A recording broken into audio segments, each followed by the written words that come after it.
మళ్ళీ ఎండింగ్లో ఇది ఒకటే కాదు, ఎండింగ్లో మళ్ళీ ఈ నంబర్స్ వచ్చినాయా, ఎండింగ్లో 1 2 3 4 4 7 8 వచ్చిందా, తీసుకోవద్దు ఎండింగ్లో.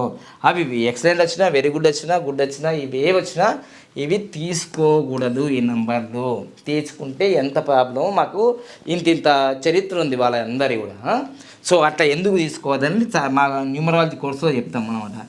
సో ఇవన్నీ చూసుకొని లక్కీ మొబైల్ నెంబరు తీసుకోవాలి తప్ప నా వీడియోలు చూసి వెంటనే చాలా లక్షల మంది, కోట్ల మంది తీసుకుంటారు నాకు తెలిసి నా వీడియోలు చూసి. నా దగ్గరికి ఎక్కువ మంది రారు, దానివల్ల చాలా నష్టపోయి మళ్ళీ నా దగ్గరకు వస్తారు. ఏమని అంటారు, మీ వీడియో చూసి తీసుకున్నా, వీడియోలు చూసి మీ నాన్న గుండె సర్జరీ చేస్తావా నాయనా, చేస్తావా, చేయవు కదా, అది వేరు ఇది వేరు కాదు, ఏదైనా సైన్సే.